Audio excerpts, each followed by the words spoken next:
Hello and welcome to the Makeup Lab for Unit 10, Acids and Bases, Observable Properties of Acids and Bases. Purpose: to investigate the properties of acids and bases and to use a set of observations made to identify 4 unidentified acids and bases. The 4 unidentified acid or base solutions are hydrochloric acid, HCl, acetic acid, HC2H3O2, sodium hydroxide, NaOH, and ammonia, NH3. Your task is to correctly identify each of the 4 solutions. Description of setup. Background. Acids and bases are everyday substances that we encounter whether we are aware of it or not. Many acids are in various food items, and many bases are in various cleaning products.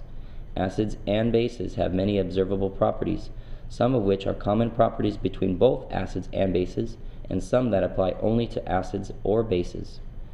In the lab setting, acid-base indicators are commonly used to distinguish acids from bases.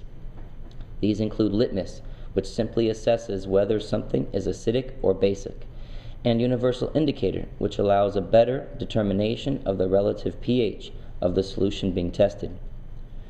Reaction tests with other substances can also be done to tell acids from bases. For example, metals react only with acids and show reaction through the production of bubbles, H2 gas.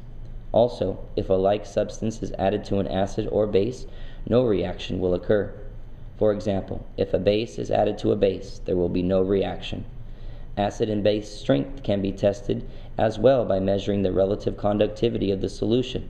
When more ions are present in a solution, the conductivity is greater than when there are fewer ions.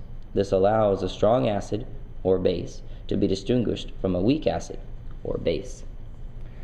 All right, what we have are 4 solutions, and we're going to fill up 3 wells with each of the 4 solutions.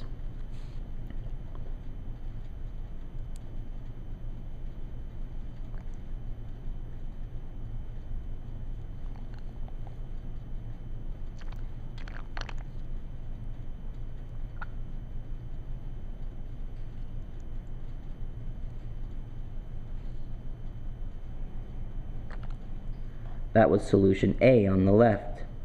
The next solution is solution B.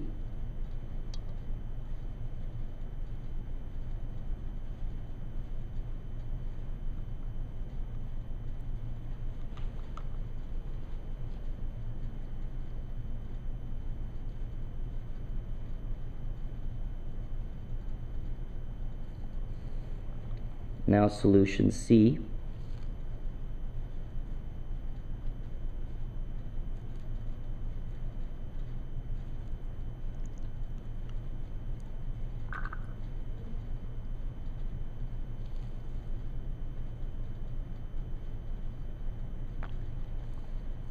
And lastly, solution D.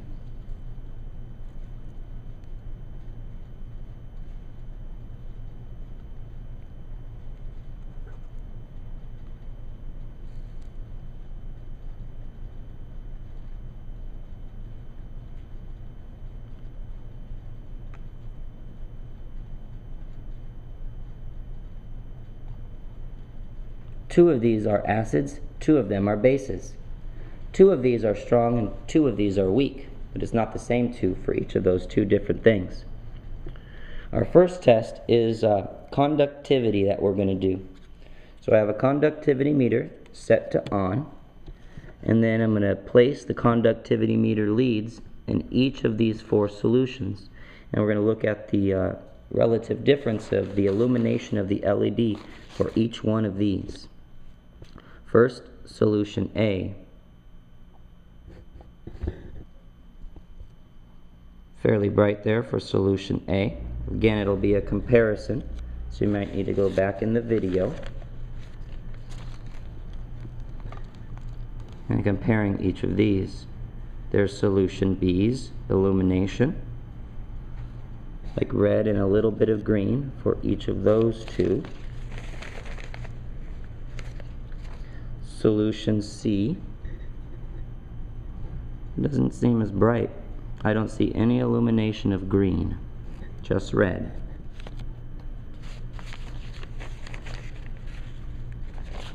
And then lastly, solution D.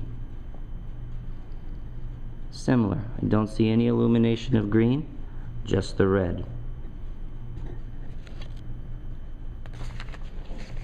So that test was conductivity. You're looking to put in your data table across the conductivity row, stronger or weaker.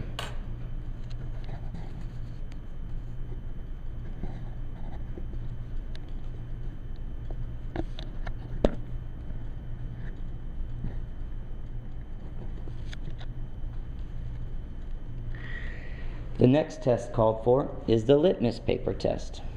You take a piece of litmus paper and dip it into each of the solutions. Solution A,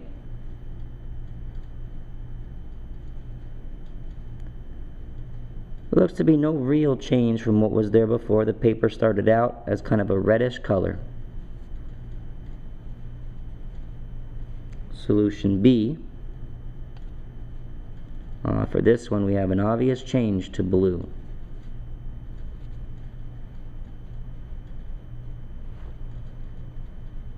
Solution C,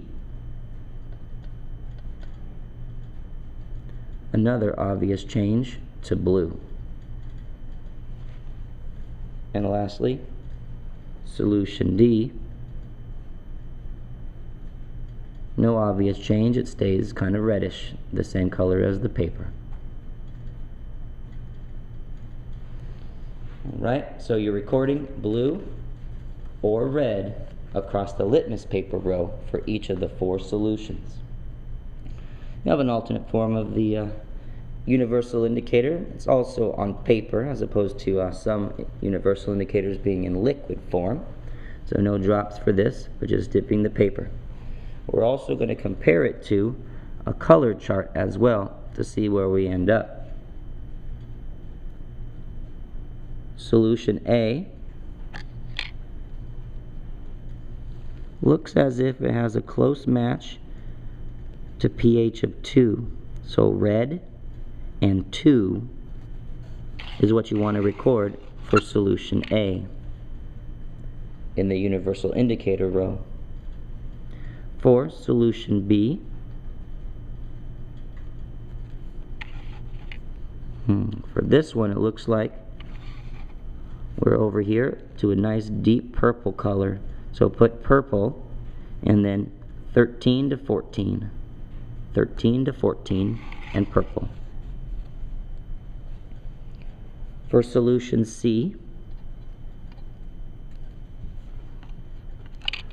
this one, blue, not as intense as that purple. I'd say blue 11. Blue 11 for universal indicator for solution C. And lastly, solution D. Paper didn't appear to change color. It looks like it just got wet. The best color match that I could see is about a pH of 4. So put orange, pH of 4. And that concludes the universal indicator test using that paper. So again, the color and the number for the row across universal indicator for each of the 4 solutions. Alright, next we have the test with magnesium metal. I'm going to put one piece of magnesium metal in each of these 4 wells across the second row. Then I'm going to use a stick to immerse them into the solution, and we're going to check for sign of reaction.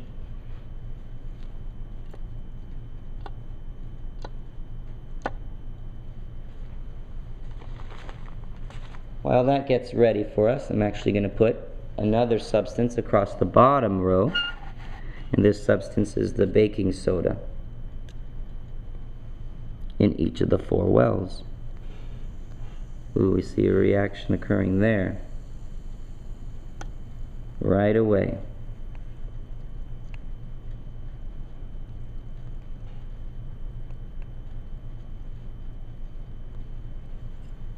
Alright, what do we got here? Well, obvious to me right here, to you here in the video most likely, we do have In solution A, lots of bubbles that can be seen. There doesn't seem to be any sign of reaction for solutions B and C for baking soda, NaHCO3. Over here in solution D, it looks like we have bubbles as well. So solution D has a reaction RXN as the solution A. Over here for the magnesium, a little bit more difficult to see, but it appears as if we have, well, more than appears, we could see the fizzing that's occurring on this piece of magnesium, the generation of bubbles there. Here, it doesn't seem that that same type of fizzing is occurring, although there is a bubble on the piece of magnesium. I think it just stuck there when it went in. No other sign of active reaction. In solution C, pretty much the same thing. The piece of magnesium is just sitting at the bottom. Whereas in solution D, we have that magnesium was floating there, and we can see the bubbles that are forming on the magnesium as it reacts. So in your data table, for magnesium, solution A, RXN. Solution D, RXN. For baking soda, NaHCO3, RXN in solution D, RXN in solution A. You might also want to put bubbles next to each of those RXNs.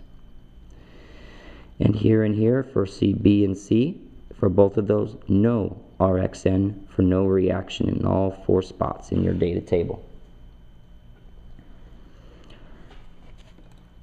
That concludes this lab for the observable properties of acids and bases. Using your data collected into your data table, answer the questions on your lab sheet. Thank you for joining us for the Makeup Lab for Unit 10, Acids and Bases, called Observable Properties of Acids and Bases.